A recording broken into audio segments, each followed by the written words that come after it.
I decided to ruin Zora, Henry on a Tuesday, which felt appropriately ordinary for something so carefully planned.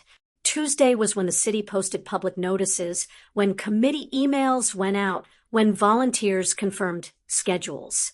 It was also the day my mother, Councilwoman Vance, to most people, liked to remind me that our family's name wasn't just a name. It was a promise, stability, order, tradition, all the words that looked nice on campaign mailers. Zora was the opposite of all that. She was a change with paint on her jeans and a tote bag full of flyers. I saw her for the first time at the Maplewood Community Center, standing under a banner that read "Build a Better Block." Her hair was tied back with a pencil, like she'd paused mid-thought, and decided to keep the thought pinned there. She was handing out sign-up sheets for something called the Lantern Project, an after-school space for teens, a small library, tutoring, art workshops, a third place that wasn't home or school. She spoke like she believed every word mattered. People gathered around her the way they gathered around a campfire, even in a bright gymnasium with squeaky floors and stale coffee. Zora made it feel warm. And I, Marlo Vance, 26, Director of Communications for my mother's office, unofficial fixer of tiny town messes, felt something sharp and inconvenient. Not anger, exactly. Not fear. More like, if she succeeds, what am I for? Maplewood was the kind of coastal California town that sold itself in postcards. Boardwalk, salt air, sunlit storefronts, and enough summer tourists to keep the restaurants open through winter. It also had a quiet problem nobody liked to name. Teens who didn't have safe places to go drifted into trouble or drifted out of town the second they could. Zora wasn't asking permission to care about that. She was simply doing it. And for reasons I didn't want to untangle, that made me want to stop her. So I built a plan that looked like coincidence. Step 1, make her seem unreliable. I started by calling in concerns about her proposed space, an unused wing of the old train depot that the city owned but hadn't touched in years. I didn't lie outright. I didn't have to. I just raised questions in the right places. Did they have the right permits? Who was supervising minors? What about liability? What about parking? What about noise? You'd be amazed what a few carefully worded emails can do when they land on the desks of people already busy. Step 2, redirect the money. Zora had momentum, which is another word for donations. Small grants, local sponsors, a fundraiser at the Boardwalk Bakery. I didn't stop people from giving. I simply made sure they also heard about a different cause, one that aligned better with city initiatives, one that had established oversight and a familiar board, a cause I helped manage. It was all very civic-minded, very reasonable, very clean. That night, when I got home to my apartment above a bookstore, I poured myself lemon, sparkling water, and stood by the window, watching the sunset stripe the ocean in soft orange bands. I waited for the satisfaction to arrive. It didn't. Instead, I thought about how Zora smiled at an elderly man as she adjusted his pen in his hand so he could sign her sheet. I thought about the way she listened, like she wasn't only waiting for her turn to speak. And I told myself it didn't matter. A week later, Zora showed up at City Hall. I was in the lobby, holding a folder with my mother's schedule, when I saw her across the tiled floor. She wore a simple navy dress that looked like she'd borrowed it from a business casual rule book and didn't fully trust it. Her tote bag was still the same, though, with a patch that said "Read More Stories." She walked toward the receptionist, shoulders squared. I expected her to look flustered. I expected her to look like someone who'd run into a wall she hadn't seen coming. She looked calm. When she asked to speak to someone about her permit timeline, she did it with a steady voice and an even steadier face. She thanked the receptionist. She waited her turn. She didn't huff or roll her eyes or perform frustration for an audience. I should have admired her from a distance and stayed out of it. Instead, I stepped forward because control is my favorite habit. Zora, Henry, I said, as if I were simply being helpful. I'm Marlo Vance. I handle communications for the council office. If you have questions, I can point you to the right department. She turned to me, and for a second, her eyes narrowed like she recognized my last name. Then her expression softened, not into surrender, but into politeness. Thank you, she said. I'd appreciate that. Her voice had a warm rasp to it, like she'd spent her whole life cheering for other people. She didn't say anything bitter about delays. She didn't accuse anyone of blocking her. She simply said, I want to do this the right way. That should have made my job easier. Instead, it made my stomach feel strange. I led her down the hallway, explaining procedures I already knew were being slowed. I watched her take notes in a small notebook, each line neat, each bullet point careful. At the permitting office, the clerk, Gina, who'd known me since I was 12, looked at me over her glasses. Morning, Marlo, she said, then glanced at Zora. We're booked up. Zora smiled. Anyway, that makes sense, she said, like being shut out was just weather. Not a choice. Is there a cancellation list? Gina shrugged. We can add you. Zora thanked her. Then, as we turned away, she said quietly to me, I know you didn't have to walk me here. I felt my face warm. It's part of my job. Her smile widened a little. Still, thank you. No one thanked me unless they needed something. That night, I opened my laptop, intending to draft another round of concerns. Instead, I searched the Lantern Project and found Zora's page. Photos of donated books stacked on folding tables, volunteers painting shelves, teens holding up handwritten signs that said, I can't wait. There was a short video of Zora speaking to a local reporter. We're not trying to replace families or schools, she said. We're trying to add a light. Sometimes kids just need one safe room where someone remembers their name. I closed the laptop and sat very still. The next stage of my plan required me to hit her reputation.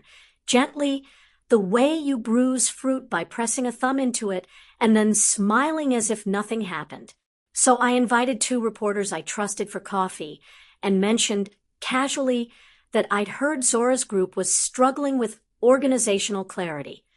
I suggested they look into oversight. I even said nice things. Her heart was in the right place. It was just a lot for one person. I told myself I was protecting Maplewood from a half-built dream. 2 days later, I saw the first headline, New Youth Project Faces Questions About Permits. It wasn't brutal. It was the kind of article that made donors pause and city officials sigh, and strangers feel justified in doubting. I sat at my desk and stared at the screen until the letters blurred. Then my phone buzzed with a text from my mother. Good. Keep things orderly. Orderly. That was the word she used when she meant obedient. I should have felt proud. I should have felt like I'd proven I was useful. Instead, I kept thinking about the way Zora had said, one safe room, as if she knew what it felt like not to have one. A week after the article ran, I stopped by the Boardwalk Bakery for lunch, mostly to be seen. Maplewood ran on optics, and optics ran on people like me. The bakery's bell chimed as I walked in, and the smell of cinnamon and warm sugar wrapped around me. I ordered an iced tea and a sandwich I didn't really want. Then I saw Zora at a corner table with 2 teenagers. They were working on something together, forms maybe, or a plan. One of the teens had dyed blue hair and a guarded expression. The other kept tapping her pencil, restless energy trapped in her shoulders. Zora wasn't lecturing them. She wasn't performing kindness. She was listening, nodding, asking questions, letting them lead. At one point, the blue-haired teen laughed, and Zora's face lit up like she'd been given a gift. I looked away quickly, as if I'd witnessed something private. But my feet carried me toward her anyway, because apparently I'd lost the ability to mind my own business. Hi, I said. Zora glanced up, surprised. Marlo. The teens looked at me like they were deciding whether I was a threat. Zora gestured to an empty chair. "We're just planning volunteer shifts," she said. "If you're here for bakery politics, I can't help." I almost smiled. "I'm here for iced tea." One of the teens, blue hair, tilted her head. "You're Councilwoman Vance's kid."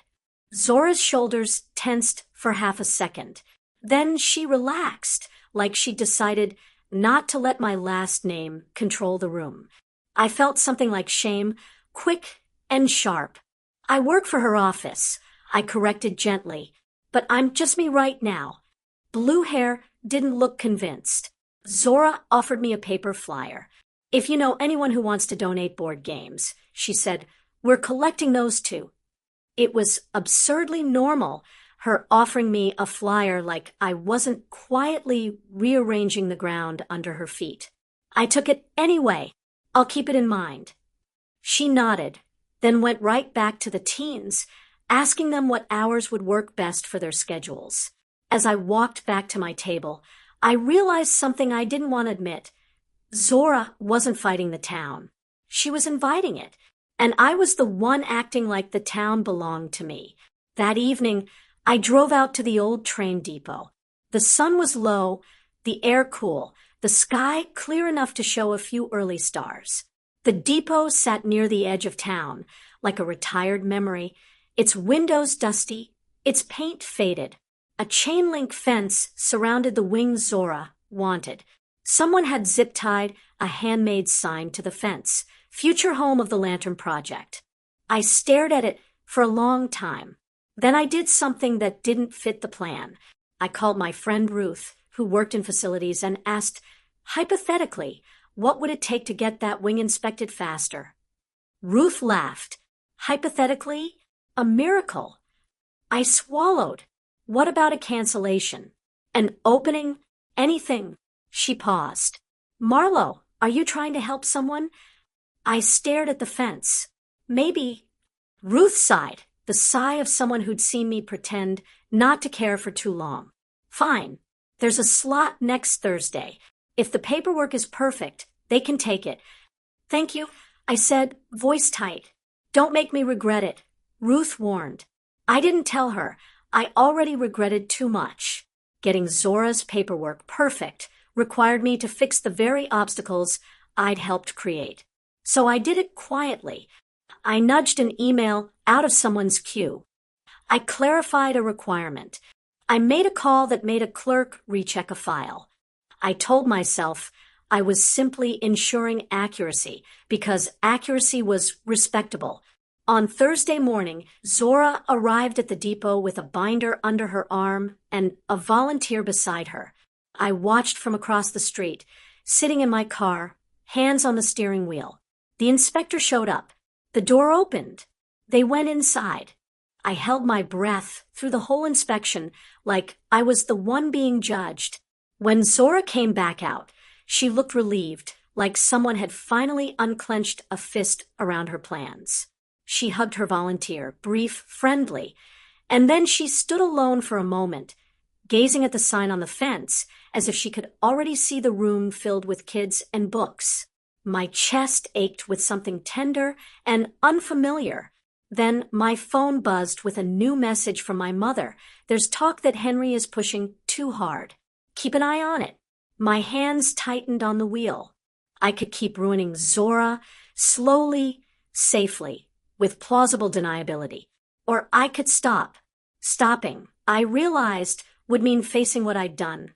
Over the next few weeks, Zora's project started moving again. Not quickly. Maplewood didn't do anything quickly, but it moved. The article's damage lingered, yet volunteers still showed up. Donations still arrived in small bursts. A local carpenter offered to build shelves at cost. Zora didn't gloat. She didn't even seem to notice the way the winds had shifted. Then, at a city-sponsored spring street fair that was mostly food trucks and craft booths, I found myself standing at the Lantern Project table without intending to. Zora was there, of course, with a stack of bookmarks kids had designed. She wore a green cardigan over a white tee, and her hair was down, curling softly at her shoulders. She looked tired in the way people look when they're doing something that matters. When she saw me, she lifted a hand in greeting like I was normal, like I belonged at her table. I didn't, but I stepped closer anyway. I saw the inspection went through. I said. Her eyes lit. Yes, we're scheduled for cleanup days next. And then, if everything stays on track, we can open in late summer. That's soon, I said, surprised at how much hope her voice carried. She grinned. Soonish. Soon for city time. I hesitated, then said, if you need help with communications, I can. Zora tilted her head. You're offering? I nodded. Careful. I'm good at making things easier to understand. Schedules, announcements, press releases. She studied me like she was reading the spaces between my words. Why? The honest answer rose up like a bubble, because I can't stand who I am when I'm trying to stop you. But honesty would break everything open. So I said, because it's a good project. Zora's gaze stayed steady. Then she smiled, small and sincere. It was that simple. No suspicion, no interrogation. Her trust felt like something fragile placed in my hands, and I suddenly became terrified of dropping it. We started meeting twice a week at a coffee shop near the marina, not the trendy one full of laptop glow, but the quieter one with mismatched chairs and a chalkboard menu. Zora always arrived with a folder of notes. I arrived with a laptop and a kind of carefulness I'd never practiced before. We worked on flyers. We drafted posts. We made a timeline that even a bored teenager could follow. Sometimes, in between tasks, Zora would tell me about the kids who'd come by the depot to ask when it would open. She'd tell me about a girl named Honey who wanted to start a comic club, and a boy named Mateo who wanted a quiet place to do homework. Zora spoke about them like they were already thriving, and the more she spoke, the more I realized I didn't just admire her. I wanted to be near her the way you want to be near sunlight in early morning, simple, steady, good for you. One afternoon, Zora paused mid-sentence and frowned at her phone. What is it? I asked. She hesitated. A donor pulled out. She said softly, they said they're waiting for clarity. My stomach dropped. That phrase, waiting for clarity, was one I'd planted. I'm sorry, I said too quickly. Zora looked up. It's okay. It happens. We'll find someone else. I watched her straighten her papers, reorganizing the moment into something manageable. She was used to setbacks. She carried them like groceries. Heavy, but not impossible. I wanted to tell her then. I wanted to take the blame and set it down in front of her like the truth it was. But I didn't. Cowardice, I told myself, looks a lot like patience. A week later, my mother hosted a private donor dinner at our house. It was a bright evening, the kind where the sky stayed pale until late and the garden lights flickered on one by one. I wore a blazer and my most neutral smile.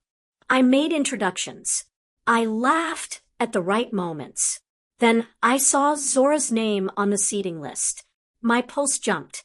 I found my mother in the kitchen, adjusting a platter. Zora Henry is coming. I asked. My mother didn't look up. I invited her. If she wants town support, she should learn how town support works. I knew that tone. It meant we will see if she can behave. At 7, Zora arrived. She wore a simple black jumpsuit and flat shoes, practical and elegant. She looked around, taking in the polished wood floors, the framed photos of my mother shaking hands with governors, the careful perfection of a house built for being looked at. When her eyes met mine, her expression shifted into relief. I hated that relief. I didn't deserve to be a safe face for her in my mother's house. Hi, she said, walking closer. I didn't realize this was your home. Yeah, I said. Welcome. My mother swept in like she owned the air. Zora, dear. So glad you could make it. Zora offered her hand. My mother shook it, firm and practiced. Dinner was fine, if you define fine as polite pressure wrapped in linen. People asked Zora about metrics, about risk, about why the teens can't just use the library. Zora answered without snapping. She spoke clearly. She smiled at the right times. And then one donor, a man named Halverson who loved to hear himself talk, said, I did read something about permit issues. Made me hesitant. Zora's smile faltered for the first time all night. My mother glanced at me, the smallest flicker of satisfaction in her eyes. Something in me finally broke, not loudly, not dramatically, but completely. I set down my fork. I should clarify that. I said, everyone turned toward me. My mother's eyes narrowed. I felt Zora's gaze like a question on my skin. I took a breath that tasted like lemons and fear. The project has met requirements. I continued, voice steady. The delays were administrative, not negligence. And from what I've seen, Zora is one of the most organized people working in this town. Silence hovered. Halverson lifted his eyebrows. Well, he said, if you vouch for it.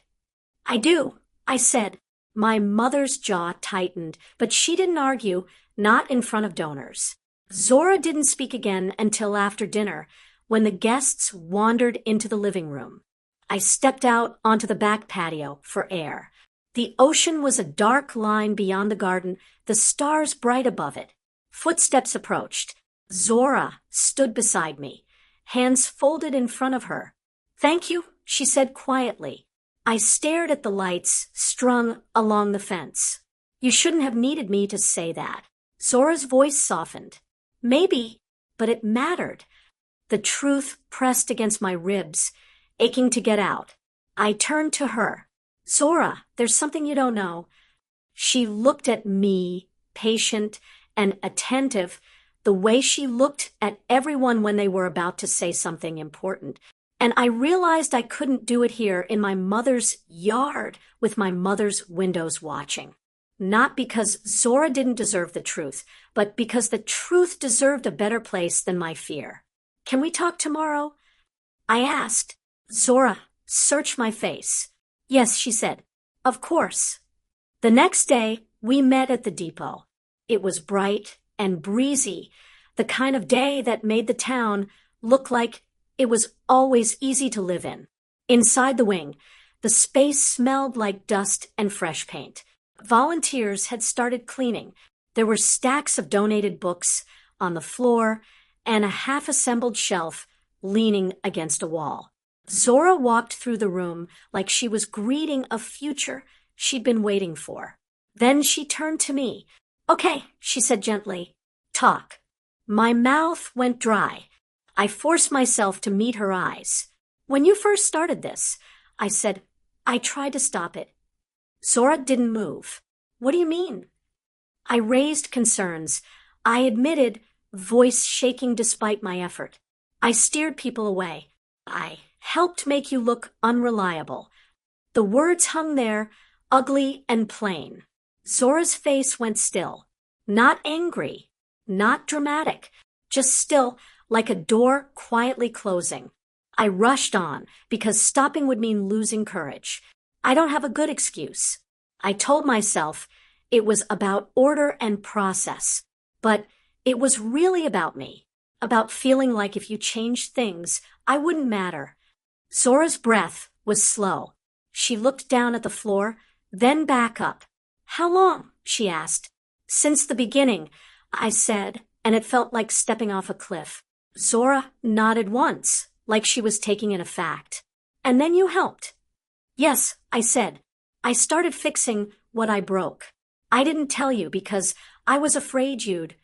I swallowed, because I was afraid you'd look at me and only see what I did. Zora walked toward a stack of books and ran her fingers along the spines, as if grounding herself in something solid. I don't understand, she said quietly. You were always kind to me. I flinched. I was polite. I corrected. And I was guilty. Zora turned around fully now. Her eyes were bright, but her voice stayed calm. Why are you telling me? Because I can't keep standing beside you with a secret between us. I thought, because I like you in a way that makes lying feel unbearable, but I chose the truest version I could say without overwhelming her. Because you deserve to decide, I said, about me, about whether I'm part of this, about whether you want me anywhere near the Lantern Project. Zora held my gaze for a long time. Then she asked, did you ever do anything that put kids at risk? No, I said immediately. Never. I would never. Zora nodded again, absorbing that. She walked to the window and looked out at the fence where her sign still hung. You hurt the project, she said, voice quiet. You made it harder. I did, I said. She turned back.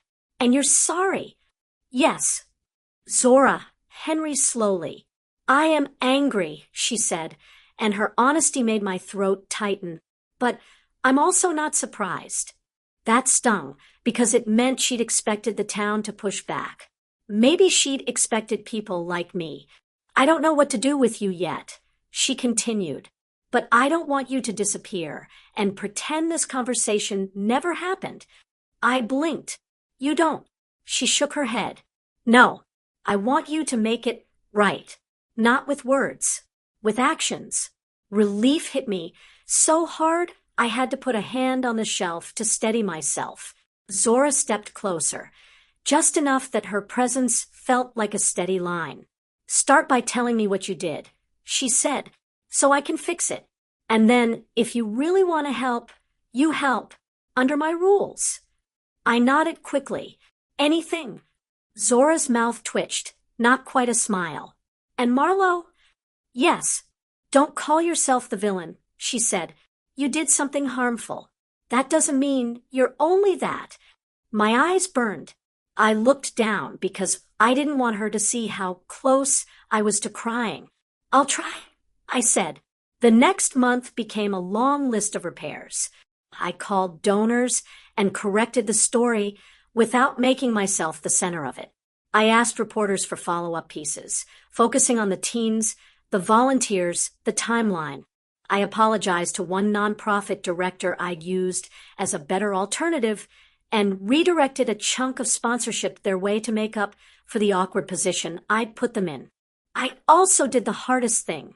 I told my mother I was stepping back from anything that involved the Lantern Project. She stared at me across the kitchen island. Why? Because it matters, I said, and because I won't sabotage it. My mother's voice sharpened. Are you emotionally involved? I held her gaze. I'm ethically involved. She didn't like that, but she couldn't argue without admitting what she'd wanted me to do.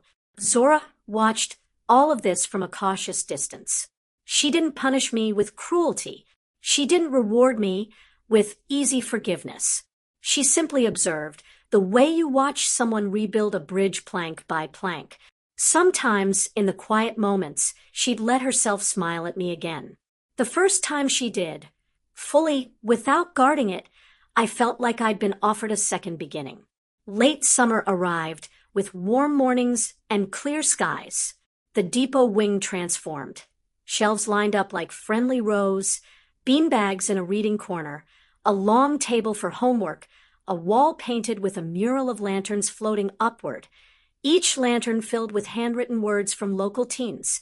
Safe, quiet, try again, friends. On opening day, the town showed up. Not all of it, not the whole postcard version, but enough. There were parents and teachers. There were teens pretending not to be excited while hovering near the graphic novels. There were volunteers handing out lemonade. There was even Halverson, who looked like he'd rather be anywhere else but still wrote a check. Zora stood near the entrance, greeting people with the same steady warmth I'd noticed on the first day. But now, her eyes carried something else too, the relief of a dream that survived. I stayed in the background, by choice. This wasn't my victory. It wasn't even my redemption. It was her work, her stubborn hope, her willingness to keep inviting people in. At one point, Zora slipped away from the crowd and came to stand beside me. "You're hiding," she murmured. "I'm supervising," I said. She gave me a look. "Come with me." She led me to the reading corner, where the mural glowed softly under the lights. The crowd noise softened here, muffled by shelves and fabric chairs. Zora faced the mural, then turned to me. "You did make it harder," she said. "I haven't forgotten." "I know," I said, throat tight. "But you also helped fix it," she continued.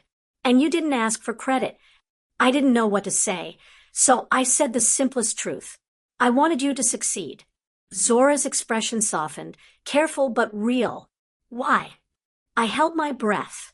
"Because you're good," I said, "and being near you makes me want to be good too." Zora's eyes widened slightly, like she hadn't expected tenderness to be spoken so plainly. For a moment, she looked away, collecting herself. When she looked back, her voice was quiet. "I care about you," she said. My heart stumbled.